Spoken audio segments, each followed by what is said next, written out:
Let us go on and look at mountains. The Quran has more than a dozen verses stating that God placed firm and unmovable mountains on the earth. And in some of these verses, the mountains are listed as either a blessing for believers or a warning for the unbelievers. One example of this is found in the Surah Luqman, 31:10-11, where the mountains are one of 5 warnings. It says, He has created the heavens. It says He has created the heavens without supports that you can see, and has cast Al-Ka onto the earth firm mountains, Rawasiya, lest it should shake with you.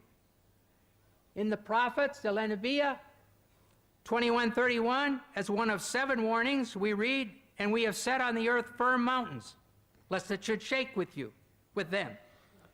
Finally, in the B, Nahl 16:15, says, and He has cast Al-Ka onto the earth firm mountains, Rawasiya, lest it should shake with you. We see then that the believers and unbelievers are told that Allah has done this great thing. He's thrown down and placed the mountains so that the earth will not shake violently with them.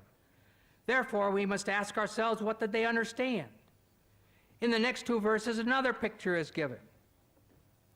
The news, An-Naba 78:6-7.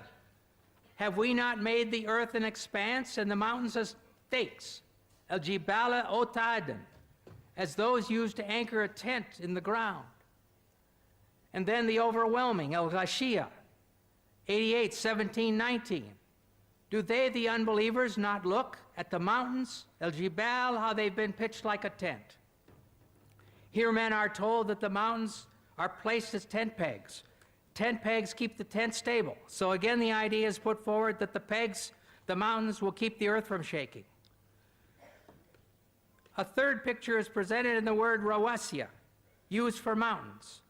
This word comes from the Arabic root arsa, and the same root is used for the Arabic word for anchor. To throw out or cast the anchor is al-qa al-mirsa. So instead of cast the anchor to keep the ship from moving, we have cast the mountains to keep the earth from shaking. From these pictures, it is clear that Muhammad's followers understood that the mountains were thrown down like tent pegs to keep a tent in place, like an anchor to hold a ship in place, to stop the earth from moving, i.e. limit earthquakes. But in fact, this is false. The forming of mountains causes earthquakes. Therefore, these verses present a definite problem. Dr. Maurice Bukai recognized this and discussed them in his book, The Bible, the Quran, and Science. After quoting the above verses about mountains, he says, modern geologists describe the folds in the earth as giving foundation to the mountains, and the stability of the earth's crust results from this phenomenon of these folds. When asked about this, Professor of Geology Dr. David A. Young says, while it is true that many mountain ranges are composed of folded rock, and the folds may be of large scale, it's not true that the folds render the crust stable. The very existence of the folds is evidence of instability in the crust. In other words, mountains don't keep the earth from shaking. Their formation caused and still causes the surface of the earth to shake. Geological theories at the present time propose that the hardened crust of the earth is made of sections or plates, which slowly move in relation to each other. Sometimes the plates separate, like North and South America separating from Europe and Asia, and Europe and South Africa. And sometimes they go together, and they slide next to each other, and they bump into each other. And then they cause earthquakes. An example this time of mountain formation is found in the Middle East, where the migration of Arabia toward Iran has resulted in the Zagros Range in Iran. In many parts of the world, as one travels along the roads, one sees a hillside where the sandstone layers, which were horizontal when they were deposited, are now sticking up at angles. And so here you can see these sandstone layers, which were horizontal in the beginning, now they're sticking up at 75 degrees, where they were pushed up there by an earthquake, by the mountains being formed. Sometimes the plates get caught on each other and stop sliding. During this period, great forces are built up, When the forces of friction are overcome, the piece of plate that was stuck lurches forward, causing the shock wave of a thrust quake. And all of a sudden it goes thunk like this. In a recent earthquake, it was calculated that the Cocos Plate in Mexico suddenly jumped forward 3 meters. Well, if your house suddenly jumped 3 meters, it would be a catastrophe. Another type of mountain is that formed by volcanoes. Lava and ash from inside the earth are thrown out and piled up until a high mountain is formed, even from the bottom of the sea. And we can see this kind of action in this picture. I hope you can see it. Not clear, is it?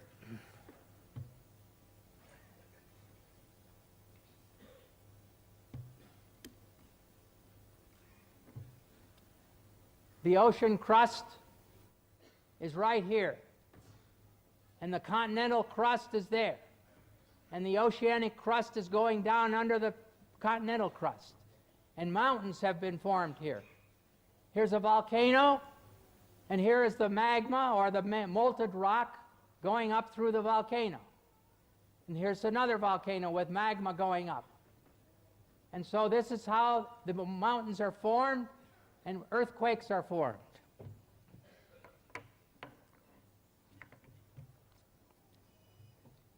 In the case of some igneous mountains, molten rock intrudes into the throat of a volcano's opening and cools, form a relatively dense intrusion, which extends below the surface of the earth. So if this got stuck and sealed, then it would be like a plug. However, it's not a root. It does not bear the weight of the mountain. It's really a plug.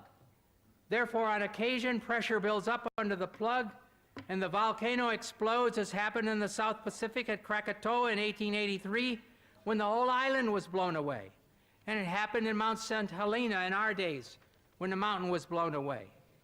We can conclude from this information that mountains were formed originally with movement and shaking, and that now, in the present, earthquakes are caused by their continued formation.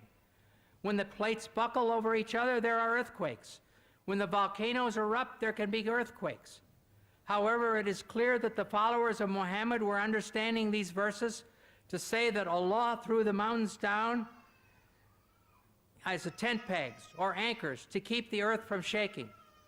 Throwing the mountains down into the earth may be poetry, but to say that mountains keep the earth from shaking is a severe difficulty, which is out of step with modern science.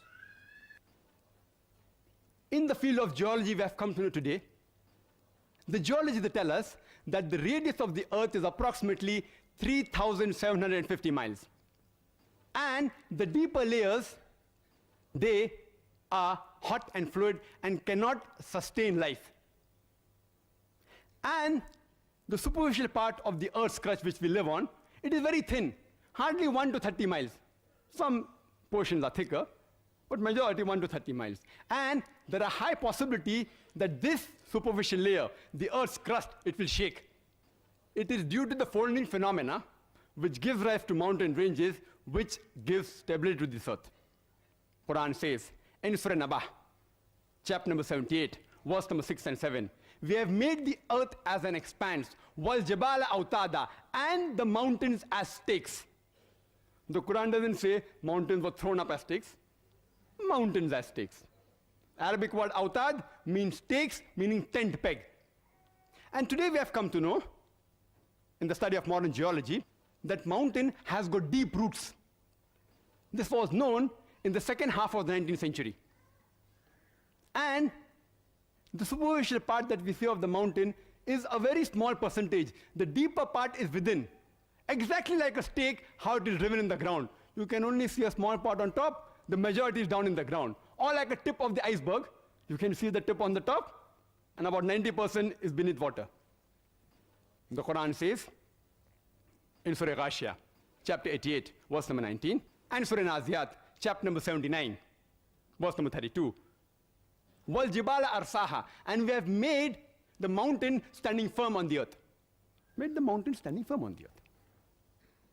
Today, after modern geology has advanced, and Dr. Wiliam Campbell said that, by the theory of plate tectonics, it was propounded in 1960, which gives rise to mountain ranges, the geologists today do say that the mountains give stability to the earth. Not all geologists, but many do say. I have not come across a single geological book, and I challenge Dr. Wiliam Campbell to produce a single geological book, not his personal correspondence with the geologist. That doesn't carry weight. His personal correspondence with Dr. Keith Moore, documented proof. And if you read the book, The Earth, which is referred by almost all the universities in the field of geology, one of its authors by the name of Dr. Frank Press, who was the advisor to the former president of USA, Jimmy Carter, and was the president of the Academy of Sciences of USA, he writes in his book that the mountains are wedge-shaped, it has deep roots within, and he says that the function of the mountain is to stabilize the earth. And the Quran says in Surah Anbiya, chapter number 21, verse number 31, in Surah Luqman, chapter 31, verse number 10, as well as in Surah Nahl, chapter number 16, verse number 15, that we have made the mountain standing firm on the earth, lest it would shake with them and with you. The function of the mountain in the Quran is given to prevent the earth from shaking. Nowhere does the Quran say that the mountain prevents the earthquake. And Dr. Wiliam Campbell said, he writes in his book and even in the talk, that you find in the mountainous regions there are various earthquakes, and mountains cause earthquake. Point to be noted, nowhere does the Quran say that mountains prevents earthquake. The Arabic word for earthquake, as Dr. Wiliam Campbell knows Arabic, is zilzal or zalzala. But the words used in these three verses I quoted, it is tamida. Tamida means to shake, to sway, to swing. And Quran says in Surah Luqman, chapter 31, verse number 10, as well as Surah Nahl, chapter number 16, verse 15, we have put on the earth mountain standing firm, lest it would shake with you. It is tamida bikum, shake with you, indicating if the mountains were not there, if you would have walked, if you would have moved, even the earth would have moved with you. If you would have swayed, even the earth would have swayed with you. And we know normally when we walk on the earth doesn't shake.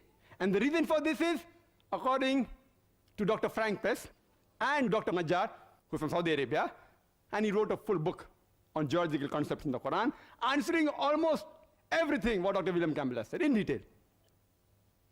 And Dr. Wiliam Campbell, in his book, he writes that if mountains prevent the shaking of the earth, then how come you find earthquake in the mountainous regions? I said, nowhere does the Quran say mountain prevents earthquake. Earthquake is zilzal. And if you see the definition in the Oxford Dictionary, it says, earthquake is due to conversion of the superficial crust of the earth due to release of compressed seismic waves due to crack in the rock or due to volcanic reaction. The Quran speaks about zalzala in Surah Zalzal, chapter 99, but here it speaks about tamida bikum, to prevent the earth from shaking with you. And in reply to the statement that if mountains prevent earthquakes, how come you find earthquakes in mountainous region? The reply is that if I say that medical doctors, they prevent the sickness and disease in a human being, and if someone argues, if doctors prevent the sickness and diseases in a human being, how come you find more sick people in the hospital where there are doctors than at home where there are no doctors?